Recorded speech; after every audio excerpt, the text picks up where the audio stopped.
Quiero detenerte un poco.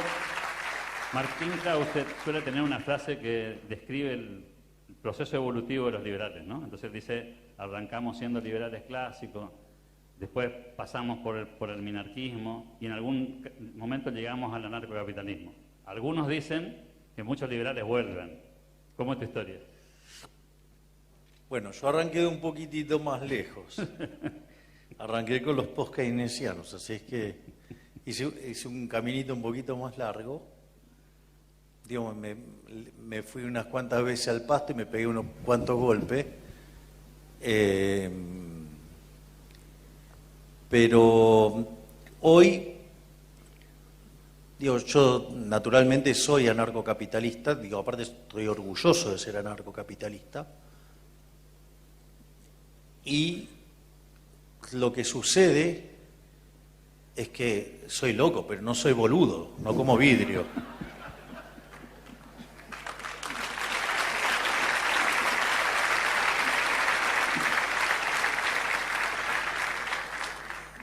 O sea, hay una frase muy linda de Milton Friedman que dice, si usted se fija, hay distintos tipos de liberales. Dice, los hay clásicos, los hay minarquistas, y si usted se fija, los hay anarquistas. Vaya que él lo sabía, si el hijo es anarcocapitalista. Así que sabía bien que había liberales anarquistas. Entonces, ahí la cuestión es dónde uno se para. Yo cuando... Hay un libro maravilloso que se llama Análisis General Competitivo de Arrow y Hahn, que es del año 71, previo a que a Arrow le den el premio Nobel junto a Hicks. En ese contexto, ellos lo que dicen es, nosotros no escribimos sobre el modelo de equilibrio general competitivo porque sea, digamos, una buena representación de la realidad, sino que planteamos esto como un marco normativo para hacia dónde ir. Y yo tomé eso, digamos, con el anarcocapitalismo. O sea, el anarcocapitalismo es nuestro ideal y la realidad es que estamos tan lejos de ese ideal que la verdad que todas las discusiones entre liberales y el liberalómetro y todas esas tonterías, lo único que hacen es ser funcional a los rojos y a los estatistas, y que son peleas que no tienen sentido, o sea, porque la realidad es que cuando uno toma las restricciones, digamos, hay muchos ANCAPs que dan recomendaciones en el vacío, sin contemplar lo que se llama condición de Estado, que es la vida real, digamos, qué sé yo. A mí me gustaría una mesa ovalada, Alberto, pero es cuadrada. Bueno, yo la quiero ovalada. Y me entendés, te imaginas que yo te haga un escándalo porque la mesa no es ovalada y entonces me voy y la... Idiota. O sea, bueno, hay muchos ANCAPs de esos, o sea, que ignoran directamente la condición de Estado. Es decir, la realidad es la que es. O sea, yo digo, no importa si me gusta o no me gusta, es la que es. Y después hay otro tipo de restricciones que vos las podés levantar y otras no. Lo que sí es, que yo sí tengo claro, es que no hay nada más cobarde que quedarse de afuera y tirar piedras desde afuera. Porque les puedo asegurar que meterse en este barro no es gratis. Es decir, yo he recibido todo tipo de injurias, calumnias, han dicho cosas verdaderamente aberrantes de mí, de mi hermana, de mi familia. O sea, el sistema se defiende. Entonces... Y una de las cosas que yo descubrí, por eso digo, cada día soy más rothbardiano, es que la pelea se da desde adentro. Porque la verdad es que si uno quiere ganar el partido, no sé, la hinchada de Argentina es muy linda, muy maravillosa, pero yo pongo la pelota en la mitad y por más que grite muy lindo y todo, no se mueve la pelota. Es decir, los partidos los gana Messi, los ganan los jugadores, los gana Messi. Y entonces Eso de estar tirándole piedra a los propios me parece de mediocres y sobre todas las cosas de cobarde. ¿Puedo contar una anécdota ahí? Sí, claro. Corría el 2020, plena pandemia, y Javier Milei mandó un mensaje, una llamada telefónica, y anunció un par de días antes que la batalla cultural era necesaria, pero no era suficiente, y que había que dar el paso hacia adelante. ¿En qué momento hizo ese clic para pasar de esta discusión ideológica, si se quiere, abstracta en algún punto, a este otro plano en el que comprendiste que había que dar el paso hacia adelante? Bueno, yo estaba muy involucrado con la batalla cultural. Siempre fui muy cuidadoso con el tema de las restricciones. En eso siempre fui muy prolijo. Puede ser por mi formación matemática. Y en un momento yo, como parte de la batalla cultural, yo vivía de dar conferencias. Pero para mí era importante tener acceso a los medios de comunicación, porque eso es lo que me permitía hacer como una suerte de marketing, y eso era lo que me permitía viajar y poder cobrar por las conferencias y llevar un nivel de vida aceptable. Y en ese contexto, yo cuando viene la primera vuelta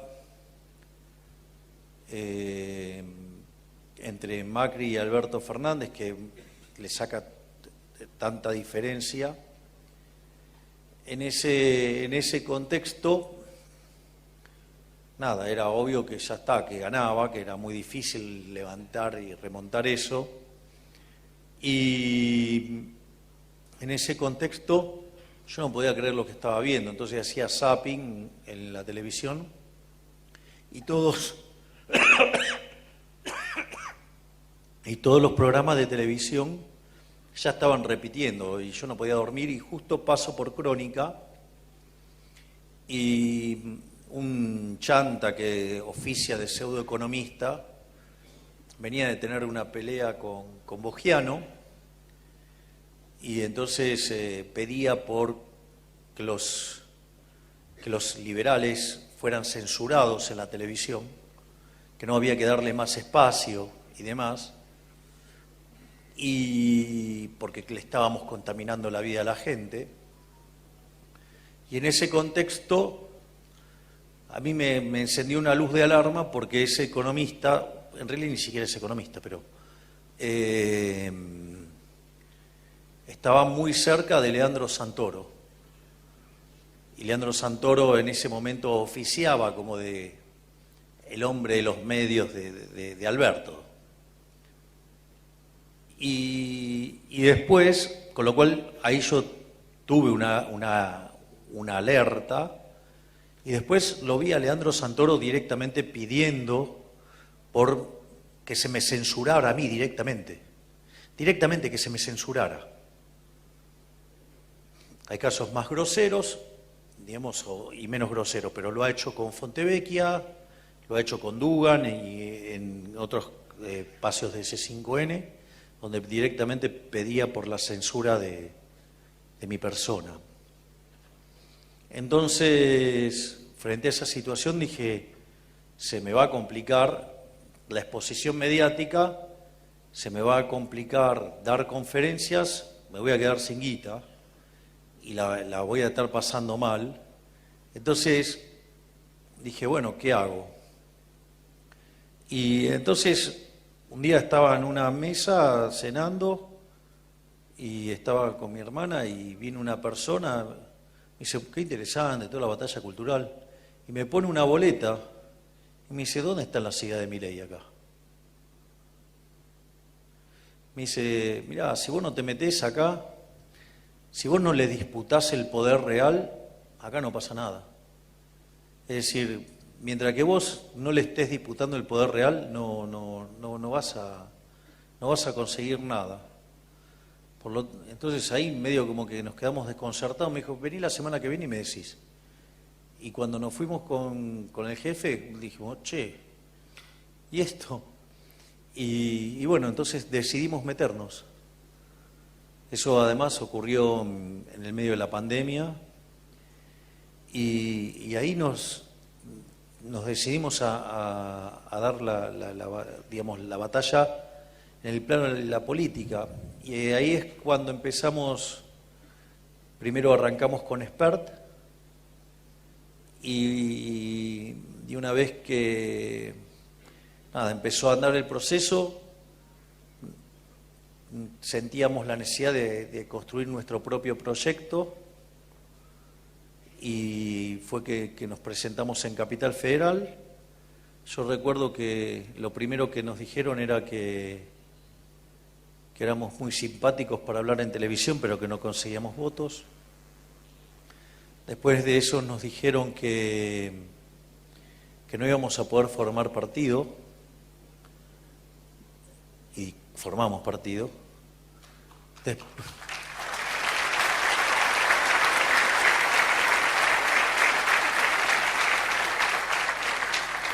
Después de eso nos dijeron que no íbamos a poder pasar las PASO.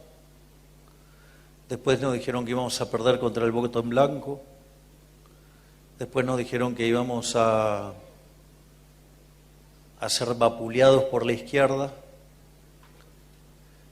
Después, frente a que veníamos avanzando fuerte, el señor Larreta creó una lista alternativa encabezada por el traidor López Murphy, que imagino que les duele escucharlo, pero que es un traidor de las ideas. Un señor que, por ejemplo, entre otras cosas, me hacía por su gente tratar de nazi, digamos, o decirme que era kirchnerista de buenos modales, kirchnerista de derecha o castrista. Digamos, alguien que trabajaba para un socialdemócrata con vocación intervencionista y en lugar de disputarle la interna a Vidal se dedicaba a ensuciarme a mí. Con lo cual, digo, es bueno que sepan quiénes son los que se disfrazan de liberales y son verdaderas basuras que van en contra de las ideas. Y obviamente que eso vale para los que venían atrás en la lista también. Tómenlo como quieran.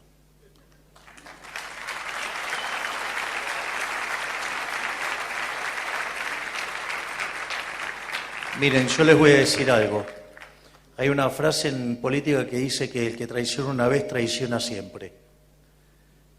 Por eso hace poco dije, para los traidores no hay tabula rasa.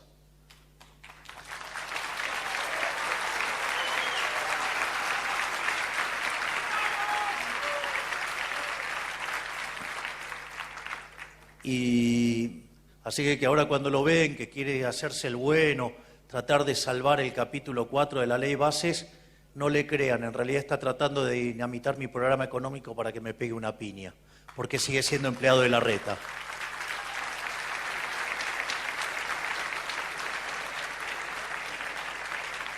Y entonces fuimos a la elección, digamos, estaba la expresión supuestamente liberal para la gente con los anabólicos de Larreta de López Murphy, y estábamos nosotros. La verdad que si le ganábamos por un voto era un logro fenomenal, y ellos sacaron 11 y nosotros sacamos 14 puntos. Así que ahí fue un gran espaldarazo, y es más, ellos que eran tan republicanos, hay algo que la gente se olvida, que es el jueves anterior a que arranque, de la noche anterior a que arranque la veda, hicieron un cambio en la metodología en la cual se daba el orden de cómo ingresaban a diputados, justamente para que pudieran quedar acomodadas las listas bien, y claro, y como después el viernes arrancaba la veda, no se los podía criticar. no se podía hablar de este tipo de cosas. O sea, para que vean a alguien que se la jacta de ser tan republicano lo roñoso que es. Además, en nuestra película, ¿cómo se llama nuestra película no, el de Pandenomics, la otra? La Revolución Liberal, que estamos cerca de 2 millones de reproducciones. Contamos todas las mentiras de López Murphy y su banda durante todo ese proceso para ensuciarnos y demás. Que dicho sea de paso, es el autor de la frase fenómeno barrial.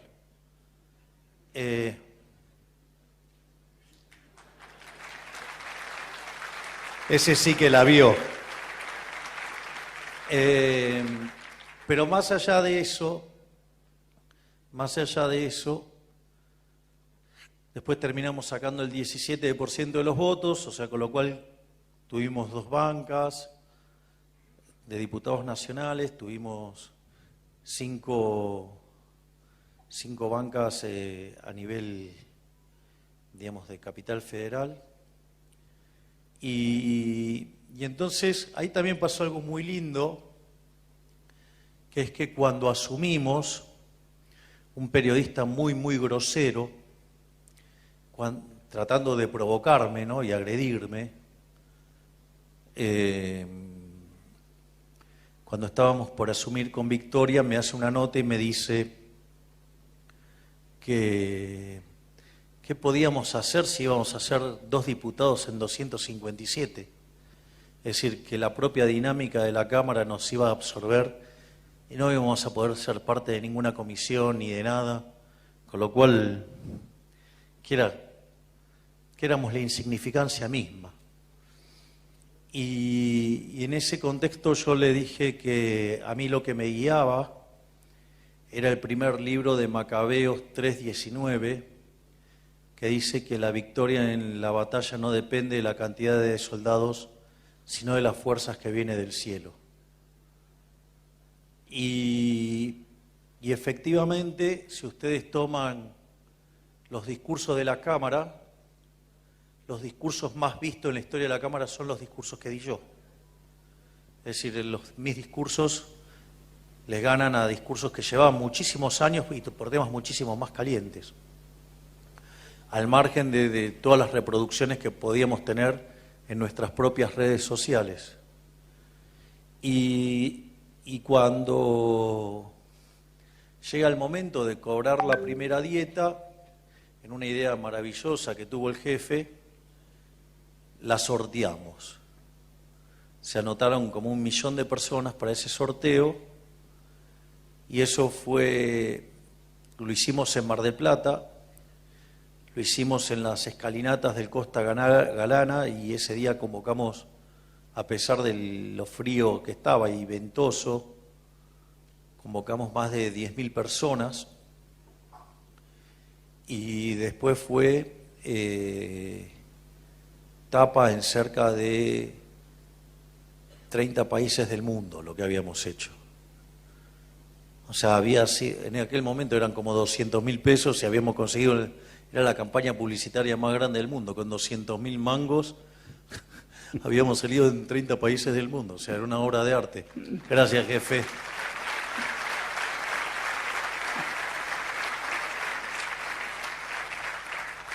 Y en ese contexto nos dimos cuenta que había mucho potencial y es así que nos largamos a la carrera presidencial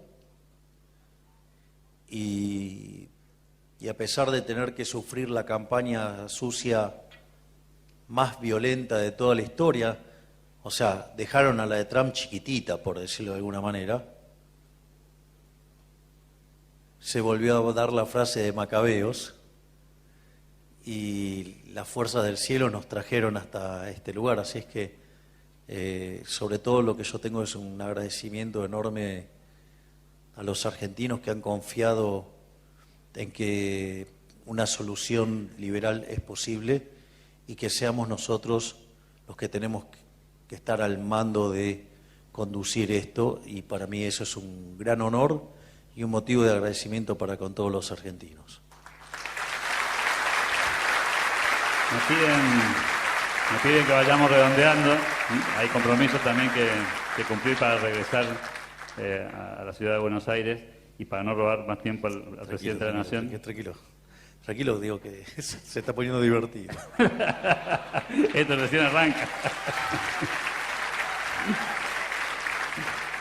Siempre nos dijeron que la batalla cultural tenía poco sentido porque en definitiva era una reunión de amigos que se juntaban en un café o que eventualmente daban una conferencia a la que no venía nadie y que así no se cambia la historia. Hoy, con el diario del lunes, por cierto, ¿cuánto tuvo que ver ese recorrido en los medios de comunicación, esas charlas con 15 personas, esas conversaciones con amigos hasta alta hora de la noche y esa lectura que pocos conocen, ese recorrido y esa evolución intelectual para que esto suceda? Para mí es fundamental. Para mí es fundamental. Si hay algo que a mí se me pondera y se me destaca en la política, pese a todo lo que no ven y los que no la ven, es que nadie puede dudar que estoy convencido. O sea, yo estoy convencido. El rumbo está claro. Y eso es importante porque hay un dicho que dice que el que no sabe lo que busca no entiende lo que encuentra. En cambio, cuando uno tiene un ancla conceptual tan clara, eso es una herramienta muy poderosa. Y en ese sentido, como insumo, es muy importante, pero la batalla cultural no se tiene que dejar de lado. No es la batalla política o la cultural, es y la cultural. De hecho, nosotros hacemos batalla cultural aún desde la política. Entonces, de repente hay gente que no entiende algunas cosas que hago. No sé, por ejemplo, si yo de repente decido discutir con un artista popular, el problema no es el artista popular. O sea, ¿ustedes se imaginan que yo me ponga a hablar de Gramsci y de cómo, digamos, interactúa, digamos, el tema de la educación, el tema de los medios de comunicación, la cultura? Digo, me pongo a hablar de eso, es un bodrio, nadie me va a dar ni 5 de pelota. O sea, pero además nadie me lo va a preguntar, a nadie se le ocurre preguntarme semejante cosa. Ahora, si yo, digamos, mediante una discusión de esas características, te traigo a la mesa todos los excesos que cometen gobernadores e intendentes con los recursos usurpados del sector privado, porque yo no dejo de pensar que el Estado es una organización criminal, violenta, que se financia con una fuente coactiva de ingresos llamado impuestos.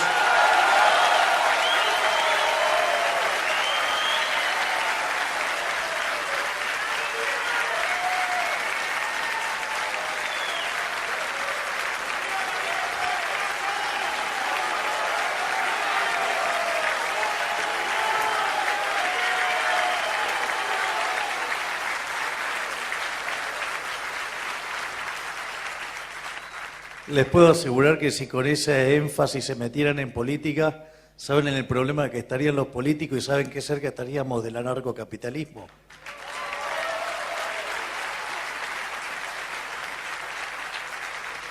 Entonces, si ustedes en principio entienden que los impuestos son un robo, punto de base, y que jamás un político lo va a poder gastar en lo que ustedes quieren de la manera que ustedes quieren, porque además, aun cuando lo gastaran en lo que ustedes quieren, el solo costo de transacción ya es un problema, y además tampoco conocen sus preferencias, así que tampoco va a ocurrir. Pero si además esos recursos que a ustedes se los robaron, ya sea el político lo utiliza, o sea, para transformar la cultura, es decir, utiliza a artistas para venderle a ustedes el pescado podrido de la política, o sea, le están robando el dinero para además lavarle el cerebro. Lo mismo que hace la educación pública y lo mismo que hacen los medios de comunicación. Entonces, por ejemplo,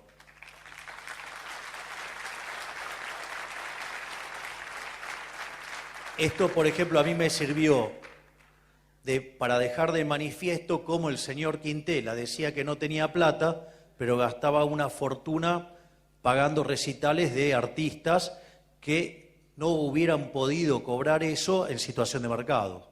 Con lo cual ahí hay un agravante adicional y que alguien debería explicarlo. Y que además esos artistas militaban una determinada idea y se dedicaban a ensuciar, por ejemplo, a los que adhieren a la idea de la libertad. Es decir, con lo cual esos artistas dejaron de ser artistas para convertirse en agentes de propaganda política que forzados, digo, que son financiados robándole la plata del bolsillo a ustedes. Ahora lo entienden todos.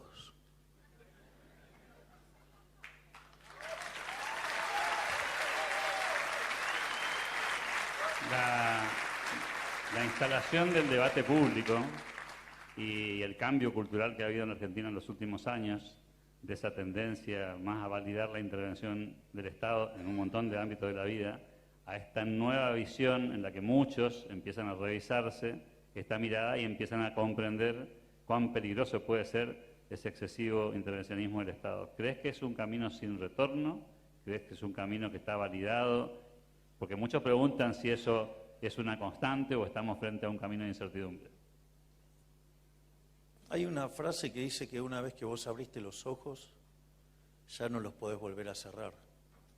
El día que vos dejaste de ser cordero y te convertiste en un león, no vas a volver a ser cordero.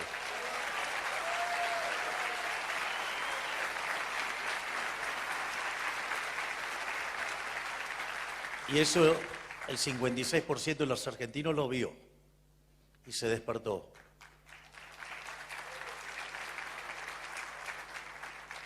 Y que por la lógica del sistema electoral todavía no tenga esa representación en ese nido de ratas que es la Cámara de Diputados o que es el Congreso de la Nación,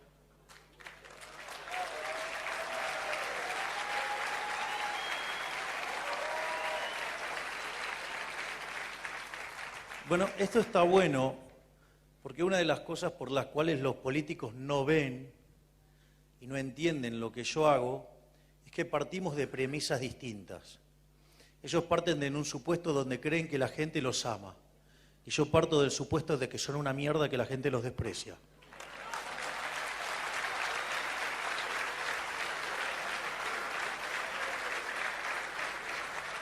Les puedo asegurar que los resultados cambian sustancialmente con ese supuesto.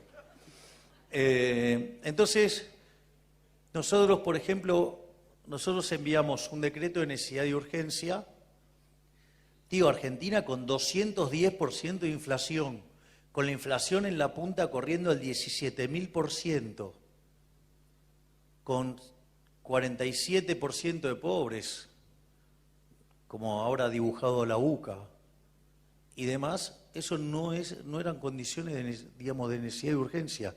Digo, están mirando la película en otro lado.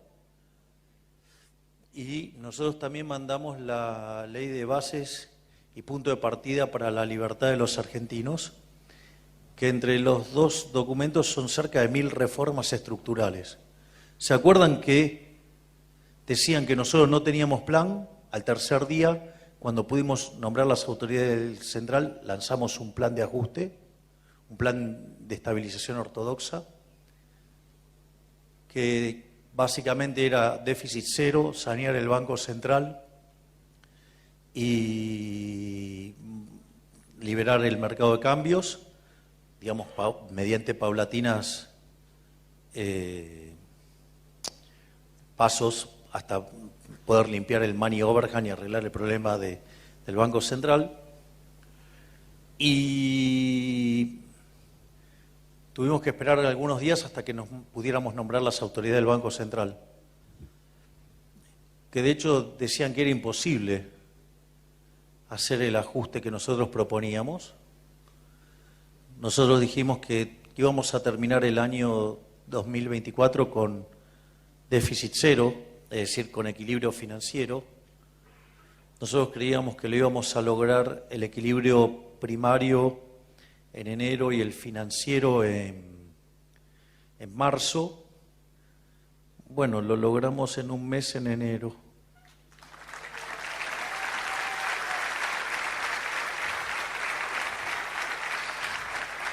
Es muy interesante porque un conjunto de resentidos, envidiosos, están diciendo, bueno, así lo hace cualquiera. No, cualquiera no, porque no lo hizo nadie. El único que tuvo las pelotas para hacerlo fui yo.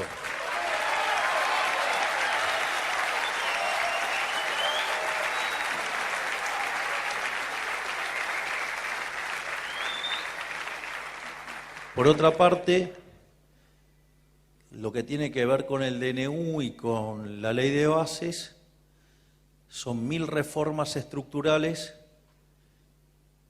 que nos permiten el índice de libertad económica mejorar 90 puestos. Es decir, pasar a niveles de libertad económica parecidos a Alemania. Eso haría que nosotros en 20 años podríamos parecernos a Alemania. Pero bueno, la miserabilidad de la casta política frente a sus privilegios que no quiere ceder, empezaron a sacarle pedazos a la ley, empezaron a mutilarla, empezaron a desguazarla, empezaron a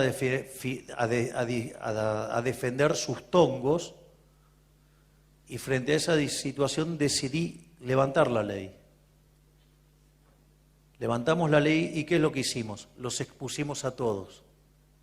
Es decir, aquellos que decían que estaban a favor del cambio, y en realidad les mintieron a todos, no están a favor del cambio. Se disfrazaron de agentes del cambio para defender sus privilegios de casta política.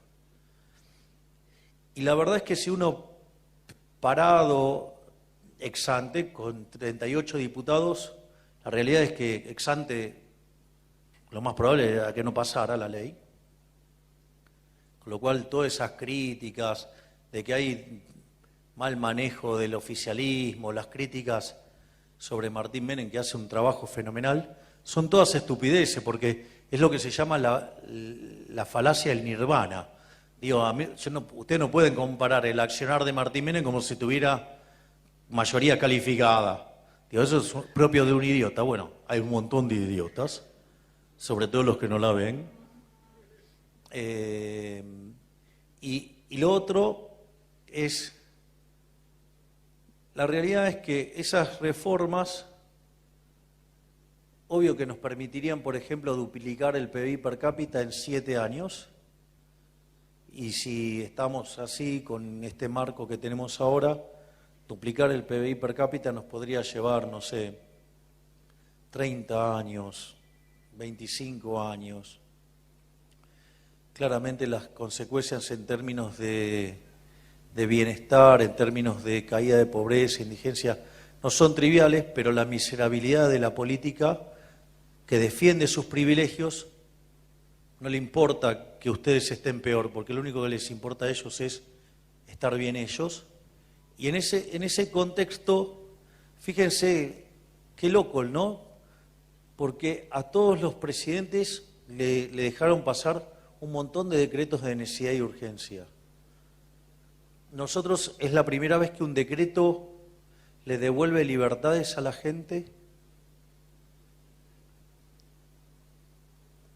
promueve estructuras de mercado competitivas, no proempresa, competitivas, y además elimina un montón de privilegios de la política. Y sin embargo se oponen ferozmente. Es raro, ¿no? Bueno, no es raro. De vuelta, cambiemos el supuesto sobre que los políticos no son ángeles y son soretes, ahí les va a dar bien.